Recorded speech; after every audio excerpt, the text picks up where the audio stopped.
መድኃኒት ብንል ጻድቃን መድኃኒት ብንል መላእክት መድኃኒት ስል ቅዱሳን ሰማዕታት መድኃኒት ስል መድኃኒትነቱ የምንድነው? ጸጋ ማለት ስጦታ ነው። የማህበረ ቅዱሳን ስብከተ ወንጌልና ሐዋርያዊ አገልግሎት ስብከተ ወንጌልን ለማጠናከርና ተደራሽ ለማድረግ ሰፋፊ ስራዎችን ሲሰራ መቆየቱ ይታወሳል።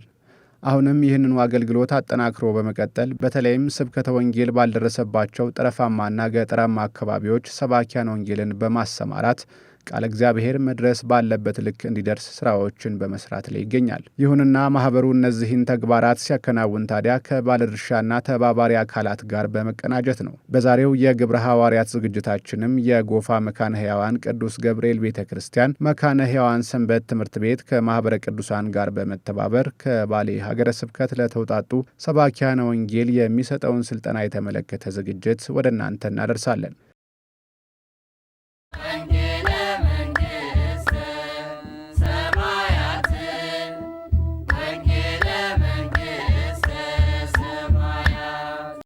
በሰፋፊ ከተማ የሚገኙ ሰንበት ትምህርት ቤቶች የአቅም ማጎልበቻ ስልጠናዎችን መስጠታቸው ለአገልግሎት የሚሰማሩ አገልጋዮች ውጤታማ ስራን እንዲያከናውኑ ያግዛል።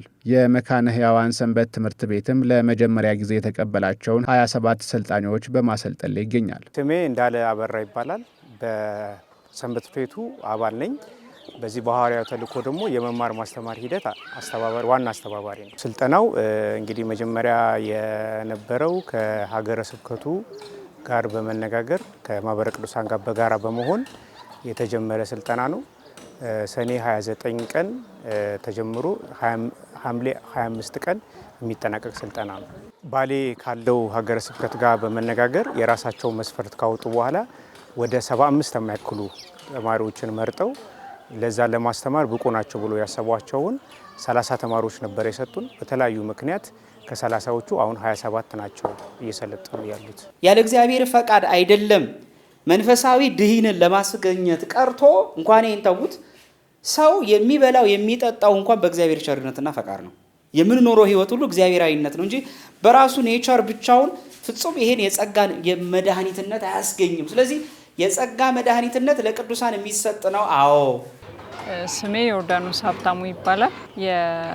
በሰንበት ትምህርት ቤት ውስጥ የአገልግሎት ድርሻዬ የበጀትና ማህበራዊ ዲፓርትመንት ጸሐፊ ነኝ። እንደ ሐዋርያዊ ተልእኮ ስልጠና ስንሰጥ የመጀመሪያችን ነው።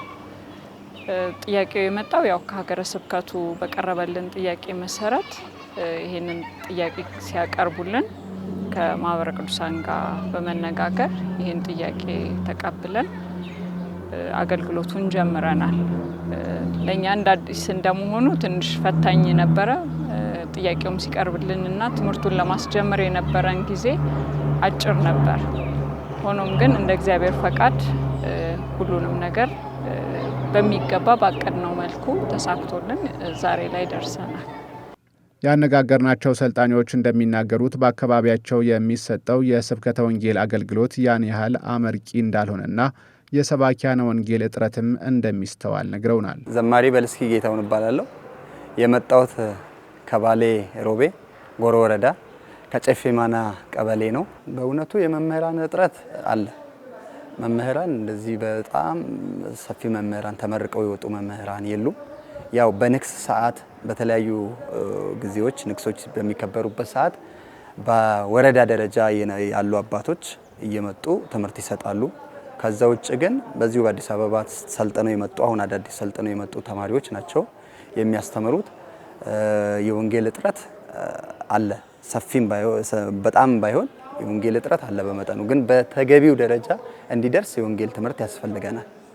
ስሜ አበባ ከተማ ይባላል። የመጣሁት ከባሌ ዞን የሲናና ወረዳ ቤተ ክህነት የኢየሱ ደብረ ፀሐይ አቡነ ተክለ ሃይማኖት ሰንበት ትምህርት ቤት አገልጋይ ነኝ። ስብከተ ወንጌል በመስፋፋት ሂደቱ ላይ ያለው ነገር ያው እንደዚህ በትምህርት በኩል አሁኑ በቤተ ክርስቲያን ስርዓት ተሰርቶ ወደ ቤተ ክርስቲያን የወረደው አለ። እሱም በሰንበት ትምህርት ቤት በኩል እየተሰጠ ነው። ሁለተኛ ደግሞ ያው ቀጥታ ስብከት የሚባለው ከመድረክ ወደ ህዝብ የሚሰበከው ስብከት ብዙ የተሰራ ነገር የለም። ያው ቤተክርስቲያን የመጣው መስበክ ወይም ደግሞ ማስተማር ነው እንጂ ቤት ለቤት የመሄድ እንትን ያው ስርዓቱም አላየሁትም። እኔ እስከዛ እዛ የነበርኩበት ዕለት ቤት ለቤት መሄድ ወይም ደግሞ ቤተክርስቲያን ያልመጡትም በቃ የምታየው ነገር የለም እኛ ጋር። ያው ቤተክርስቲያን የሚመጡ ልጆቹም ሆነ ወይም ደግሞ ምእመኑ የመጡበት ዕለተ እሁድም ሆነ ወይም ደግሞ በዓሉ ላይ የሚሰበክ ስብከትና ሰንበት ትምህርት ቤቱ አዳራሽ የሚሰጥ ትምህርት ነው እንጂ ቤት ለቤት የመሄድ ነገር እኛ ጋር እንኳን የለም። ስሜ ዲያቆን አብርሃም ታፈሰ ይባላል። የመጣሁት ከባሌ ሀገረ ስብከት ከአጋርፋ ወረዳ አሊ ከምትባል ሀገር ነው የመጣሁት። ስብከተ ወንጌል እንደዛ የጠነከረ አይደለም። ያው ብዙ ጉባኤያት የሚካሄዱበት ወይም ደግሞ ብዙ ትምህርት የሚደረግበት ስፍራ አይደለም።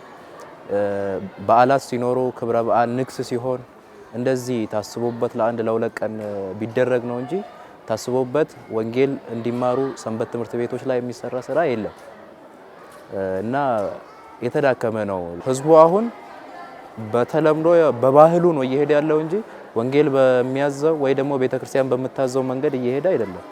ይሄ ትልቅ ተጽዕኖ ነው ብዬ አስባለሁ። የስልጠናው አስተባባሪዎች በበኩላቸው የመማር ማስተማር ሂደቱ በተሳካ ሁኔታ እየተከናወነ እንዳለና እንደዚህ አይነት ስልጠናዎች መሰጠታቸው በገጠሩ ለሚገኙ ምዕመናን ጠቃሚ መሆናቸውንም ገልጸዋል።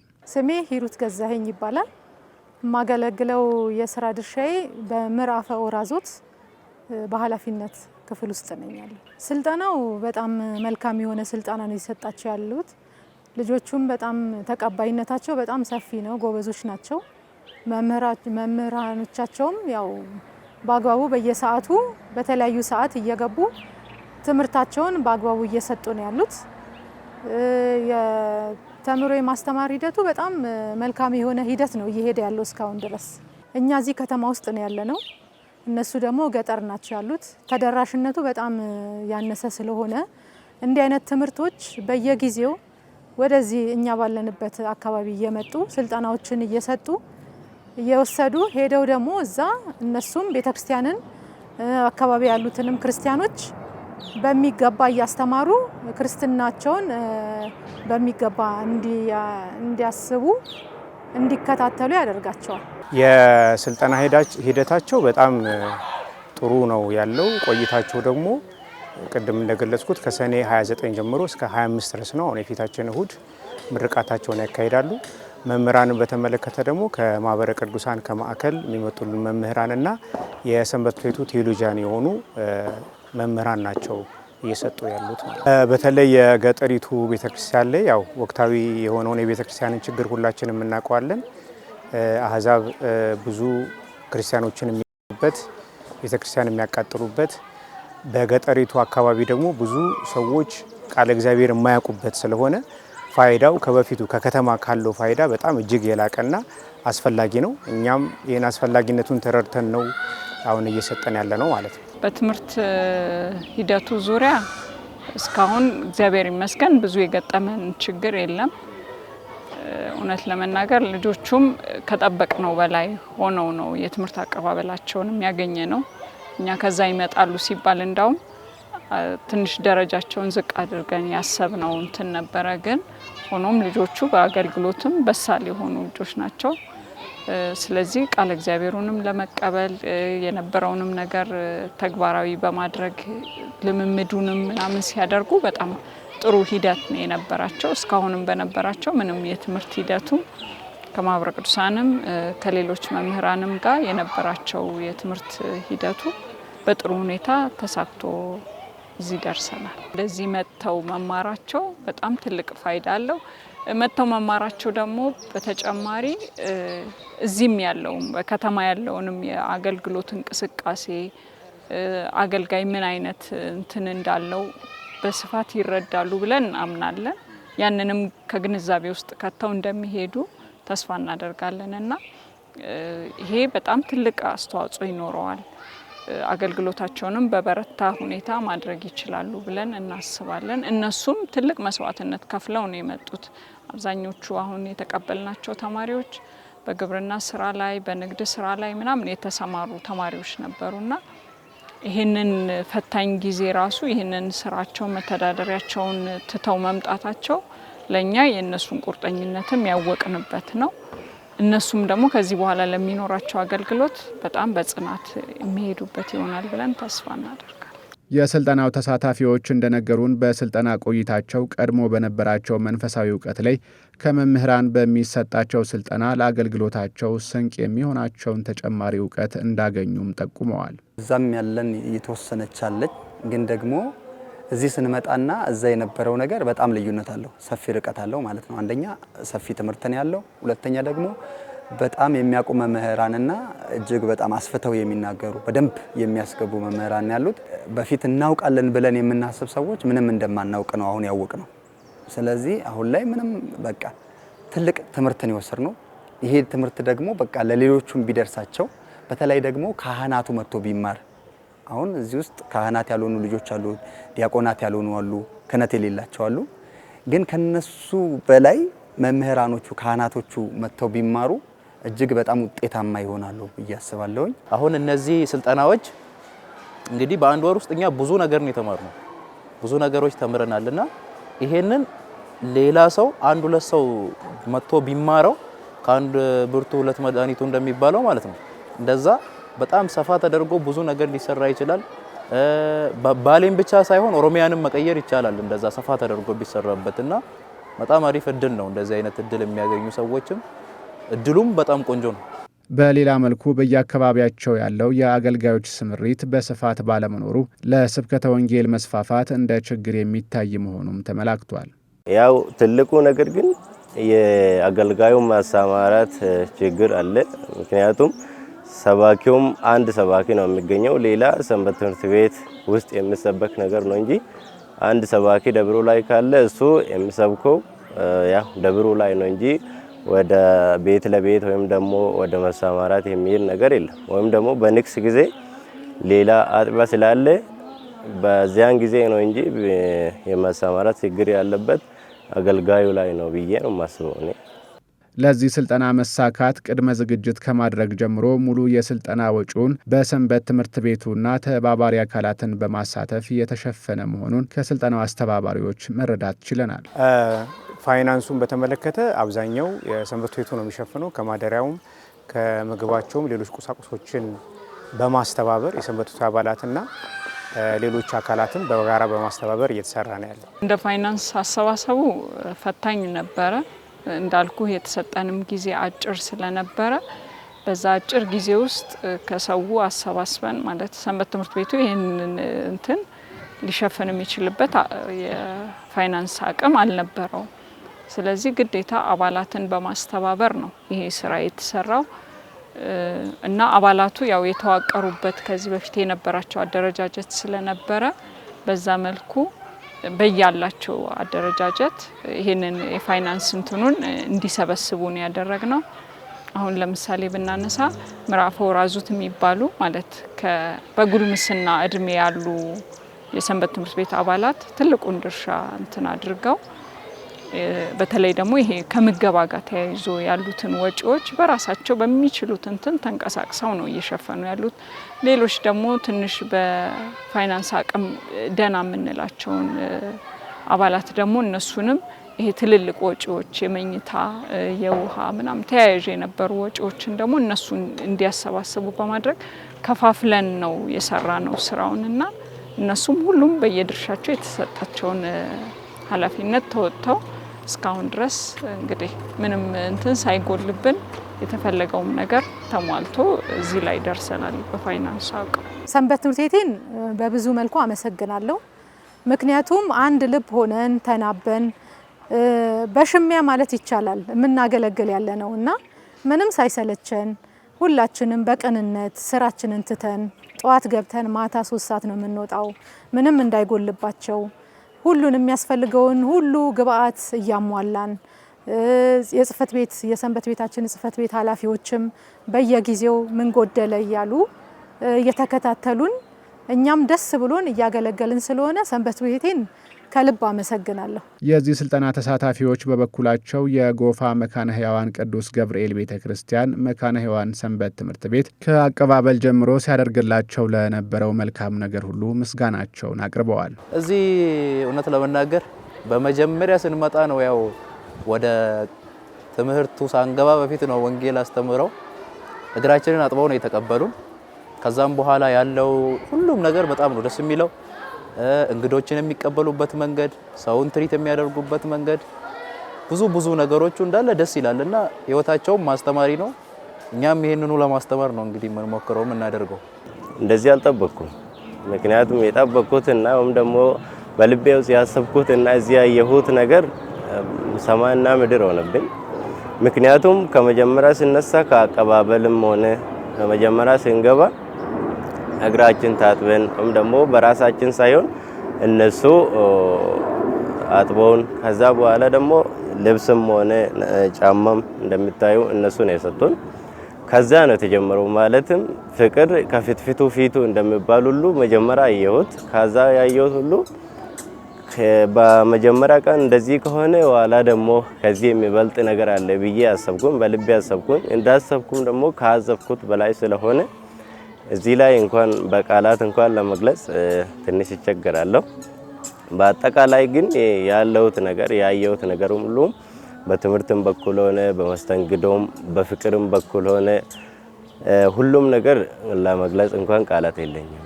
የስብከተ ወንጌል አገልግሎት አሁን ካለበት ደረጃ ይበልጥ ተጠናክሮ ምዕመናንን በምግባር በሃይማኖት እንዲጸኑ ከማድረግ ባሻገርም አዳዲስ አማንያንን ለማፍራት ሌሎች ሰንበት ትምህርት ቤቶች ይህን ተሞክሮ ሊጠቀሙበት እንደሚገባም ተጠቁመዋል። ከመማር ማስተማሩ ጋር የተገናኘውን በደንብ አጠናክሮ በቂ እውቀት ማስታጠቅ ይፈልጋል። የተሻለ የመማር ማስተማር ሂደትን ለማድረግ በፋይል ስነ ስርዓት አደራጅተን እያንዳንዱ ክትትል አድርገን በቼክሊስት ተከታትለን ነው እንትን ያለ ነው።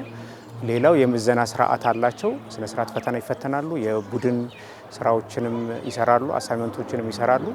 መጨረሻ ላይ ደግሞ ሲመረቁ ሲሄዱ የሚያደርጉትን ነገር ክትትል እናደርጋለን። ይህን ተሞክሮ ደግሞ እኛ ጋር ብቻ ሳይሆን ሌሎችም ደብራት ጋር መጥተው ቢያዩትና አንዱ የአንዱን ህብረት ነው ቤተክርስቲያንን ሊያቆማት ብዬ ህብረት ነው ሊያቆማት የሚችለው ብዬ ስለማስብ አንድ ቤተክርስቲያን ወይም አንድ ሰንበት ቤት ብቻ ቢያከናውነው ምንም ዋጋ ስለሌለው ሌሎችም የሰንበት ቤት አካላት ይህንን ነገር ወስደው ተግባራዊ ቢያደርጉት ወንጌልን ለማስፋፋት ከፍተኛ ጥቅም አለው ብዬ አስባለሁ። እንደ ሰንበት ትምህርት ቤት አገልግሎት ይሄ ነገር በጣም በስፋት መለመድ አለበት ብዬ ነው የማስበው እና እውነት ለመናገር እኛም ሳንገባበት እንዳልኩ ፈታኝ ነበረ። ግን ከተገባበት በኋላ ግን ብዙ ነገሮችን ወደ ታች በማውረድ ማቅለል ይቻላል እና ወጣቶችም ያላቸውን ጊዜ፣ አቅም፣ እውቀት በመጠቀም ይህንን ነገር በጣም በተሳለጠ መልኩ ማድረግ ይችላሉ። እንዳልከው ክረምት ወቅትም ስለሆነ ለብዙ የሰንበት ትምህርት ቤት አገልጋይ ምቹ ጊዜ ይሆናል፣ በተለይ ለወጣቶቹ እና ይህን ነገር ብዙዎቹ ቢተገብሩት ሐዋርያዊ ተልእኮውን ወይም ደግሞ ይሄ ቃለ ወንጌሉን ከማስፋፋት አንጻር ትልቅ አስተዋጽኦ ያደርጋል ብዬ አስባለሁና ሌሎቹም መተግበር አለባቸው ብዬ አስባለሁ። ያው ከኛ ሰንበት ትምህርት ቤት በጣም ብዙ ነገር መማር ይችላሉ።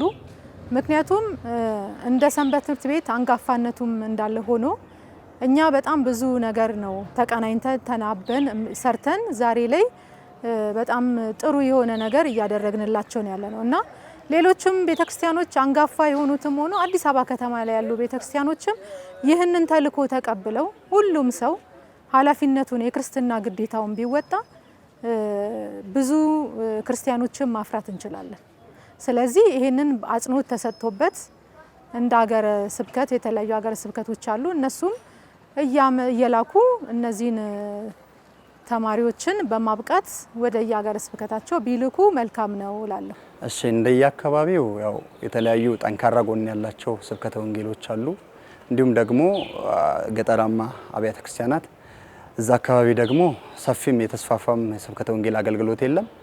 ነገር ግን ጠንካራዎቹን እያየን በተወሰነ ደረጃ ብዙ እየተማርን ነው። አሁን በእኛ ደብረ በገብረ መንፈስ ቅዱስና በቅዱስ ዮሐንስ ቤተክርስቲያን ከሌሎቹ ከጎሮና ከመልዮች እያየን ጥሩ ተሞክሮዎችን እየወሰድን እዛው ባሉ መምህራን እየተጋበዙ ህብረተሰቡ እንዲማር ይደረጋል። ስብከተ ወንጌል እየተስፋፋ ነው።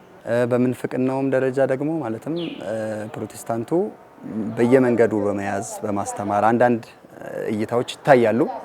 ነገር ግን እነዛን ሰንበት ተማሪዎችም በራሳቸው ኃላፊነት ልጆችን እየጠበቁ ትላልቅ ሰንበት ተማሪዎች አስተዳዳሪዎችም ተጠበቁ እያሉ ትምህርት ይሰጣል በየጊዜው።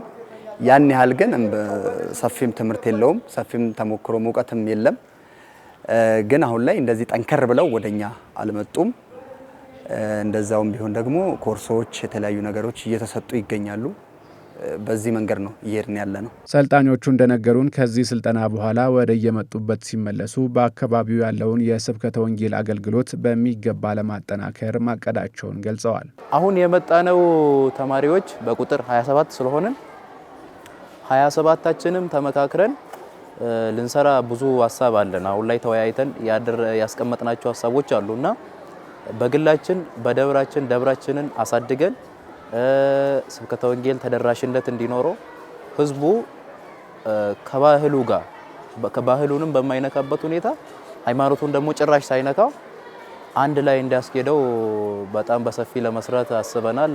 ከእግዚአብሔር ጋር ደግሞ እናደርገዋለን። የእግዚአብሔር ቃል ሁለት ነገር አለው። መጀመሪያ በረከት አለው፣ ሁለተኛ ነገር ደግሞ ቅጣትም አለው። ማለቴ በረከት ስል የተሰጠንን ነገር ወይም ደግሞ የተቀበልነው ይሄን መክሊት ምእመኑ ጋር ማዳረስ ግዴታ ነው። ይሄንን ካደረግን በረከት አለው፣ እግዚአብሔር መንግስት ማለት ነው። ይሄንን ካላዳረስኩት ደግሞ ወይም ደግሞ ይሄንን በልቤ ይዤ የሚቀመጥ ከሆነ የገሃነም እሳት እንደሚበላኝ ያምናለሁ። ምክንያቱም ያ ማቴዎስ ወንጌል ምዕራፍ 25 ከቁጥር 14 ተነስተን ስናነብ ያ ባለ አምስቱ ባለ ሁለቱና ባለ አንዱ መክሊቶች እንደምንረዳ ማለት ነው። እኔ አሁን በበኩሌ ያሰብኩት በልቤ ያሰብኩት ይሄንን ከተቀበልኩ በኋላ ያው ግድ ነው ወንጌል ማዳረስ ወይም ደግሞ ያልተማሩ ምእመናንም ጋር ወንጌልን ማዳረስ ግድ ነው። ግድ ሆኖ ሳለ ይሄንን ነገር ማዳረስ ያሰብኩት ደግሞ መጀመሪያ ከራሴ እነሳለሁ። ሁለተኛ ደግሞ ጎረቤት አለ፣ ቤተሰብ አለ፣ እነሱ ጋር ማዳረስ ነው። እነሱ ጋር ከዳረስኩ በኋላ ደግሞ ቀስ በቀስ ወደ ቤተክርስቲያንም ሊሆን ይችላል፣ ቤት ለቤትም ሊሆን ይችላል። ለማንኛውም በአጠቃላይ ወንጌል መድረስ ያለበት ቦታ ሁሉ እኔ በራሴ በበኩሌ ለማዳረስ ዝግጁ ነኝ። መጀመሪያ ያው ከራሳችን ነው የምንሰራው። በቃ አሁን እዚህ የተማርነው ትምህርት ራሳችን ላይ ነው መጀመሪያ የሰራው ማለት ነው። የተወሰነም ስራም ደግሞ ጀምረናል። የወንጌል አስተምሮቱ ግቡ መጀመሪያ ንስሐ መግባት ነው። ከዛ ስጋው ደሙን መቀበል ነው። ምክንያቱም እኛ እዚህ የተማርነውን እዚህ ካልሰራ ነውና እዚህ ካላሳየን እዛ ሄደን የምናሳየው ነገር ምንም የለም። ስለዚህ እዚህ ተሰርቶብናል።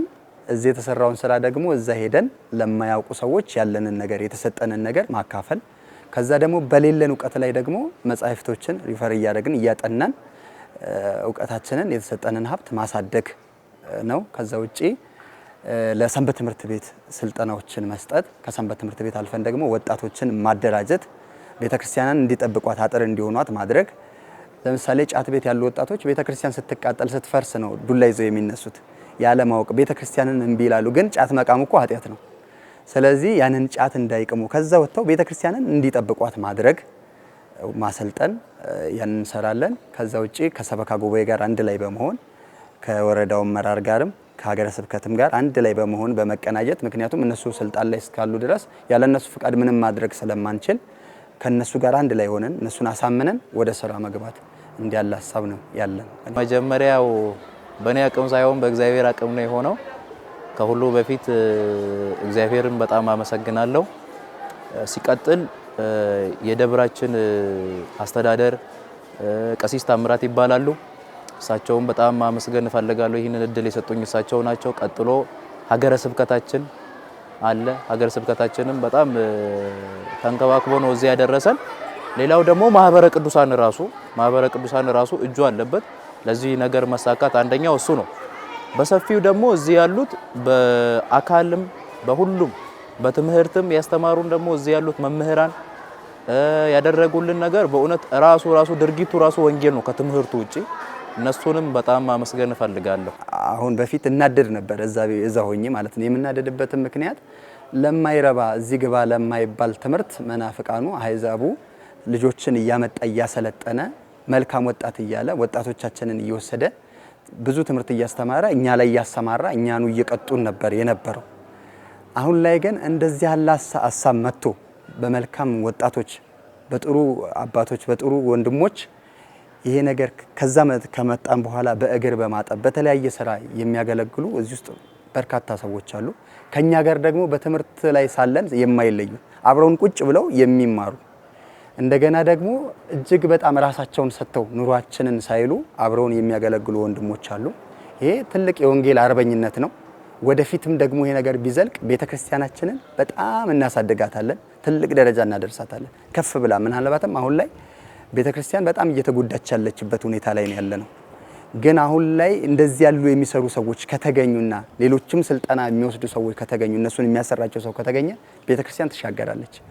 ስለዚህ እጅግ በጣም ማህበረ ቅዱሳንን በተለይ ማህበረ ቅዱሳንን ምክንያቱም ያልታሰብነውን ያሰቡን እንደገና ደግሞ የወረዳ አመራሮችን የሀገረ ስብከት አባቶችን ከደብርም ደግሞ ፍቃድ ሰጥተው በቃ ያንን ነገር ሽፍንፍን አድርገው ሳያልፉት ፍቃድ ሰጥተው እንድንሄድ ያደረጉንን እዚህ ደግሞ ከምግባችን አንፃር አሁን ከዚህ ወተን ልክ ቤተሰቦቻችን ራሱ የማያደርጉልን ነገር የሚያደርጉ ሰዎች አሉ።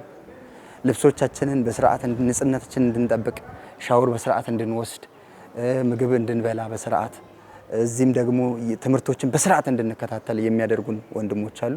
እጅግ በጣም ከልባችን እናመሰግናለን። ምስጋና ቃል ነው። ያው እንግዲህ እግዚአብሔር ብድሩን ይክፈልልን። ከእግዚአብሔር በላይ የሚበልጥ ስለሌለ እሱን ነው ማለት እንፈልገው። አመሰግናለሁ። መድኃኒት ብንል ጻድቃን መድኃኒት ብንል መላእክት መድኃኒት ስል ቅዱሳን ሰማዕታት መድኃኒት ስል መድኃኒትነቱ የምንድነው? የጸጋ ጸጋ ማለት ስጦታ ነው። ባህሪያቸው ብቻዋን የምትፈጽም አይደለችም። ያለ እግዚአብሔር ረዳትነት ያለ እግዚአብሔር ተራድኦ ብቻዋን ክሂል ኖሯት አቅም ኖሯት ብቻዋን ይሄን ማድረግ የምትችል አይደለችም። ያለ እግዚአብሔር ፈቃድ አይደለም መንፈሳዊ ድህንን ለማስገኘት ቀርቶ እንኳን ይሄን ተውት ሰው የሚበላው የሚጠጣው እንኳን በእግዚአብሔር ቸርነትና ፈቃድ ነው። የምንኖረው ህይወት ሁሉ እግዚአብሔራዊነት ነው እንጂ በራሱ ኔቸር ብቻውን ፍጹም ይሄን የጸጋን የመድኃኒትነት አያስገኝም። ስለዚህ የጸጋ መድኃኒትነት ለቅዱሳን የሚሰጥ ነው። አዎ። በመጨረሻም የደብሩ ሰንበት ትምህርት ቤት አባላት ተወካይ ለዚህ ስልጠና መሳካት አስፈላጊውን ሁሉ እገዛ ላደረጉ አካላት ምስጋናቸውን አቅርበዋል። ማስተላለፈው መልእክት ትልቁ ነገር ሰንበት ቤቱ እንደዚህ አይነት ነገር ወስዶ ከማህበረ ቅዱሳን ጋር ተቀናጅቶ በመስራቱ ማህበረ ቅዱሳንን እጅግ አድርገን እናመሰግናለን። የሰንበት ቤት ከስራ አስፈጻሚ ጀምሮ እስከ አባል ድረስ በዚህ ላይ ተረባርበው የተሻለ ስራ እንዲሰራ ስላደረጉ እጅግ አድርገን እናመሰግናለን።